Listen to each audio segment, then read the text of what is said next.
అండి అంటే మీ పీరియడ్లో ఈ మార్గ జరిగింది, పలాని కాంట్రాక్టర్కి ఇచ్చారు, 319 రూపాయలకు గీకిచ్చారు, నాసిరకం గీ వచ్చింది అని అంటే ఏ విధంగా మీరు సమాధానం చెప్పాలండి? నేను అడుగుతున్నా, ఎందుకు కండిషన్స్ అన్ని మార్చారండి?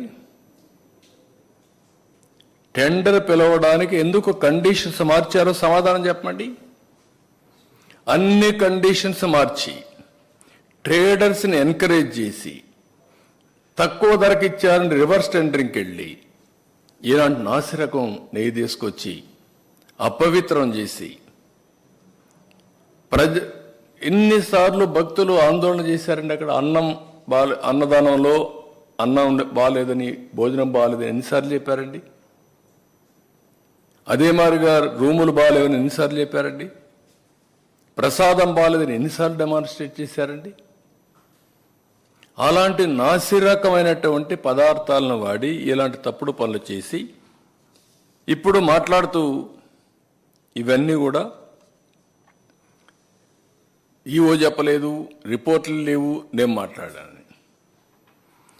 మొత్తం కూడా మనం చూస్తే ఇక్కడే కాదు, అన్ని టెంపుల్స్లో కూడా ఇలాంటి జరిగాయి. మొత్తం టెంపుల్స్ అన్ని ప్రక్షాళన చేశాం. 5 సంవత్సరాలు కొన్ని టెంపుల్స్ అయితే రాముల వారి తల తీసేస్తే, రాముడు తల తీసేస్తే రామతీర్థంలో ఇంతవరకు ఇన్వెస్టిగేషన్ లేదు. అంతర్వేదిని రథం తగలబెడితే ఇంతవరకు ఫైండింగ్స్ లేవు. దుర్గమ్మ గుడిలో ఆ లైన్స్ ఏవైతే ఉన్నాయో అవన్నీ దొంగిలించకపోతే దాని మీద యాక్షన్ లేదు. ఇలాంటివన్నీ జరిగిన తర్వాత నిన్న కూడా అనంతపూర్లో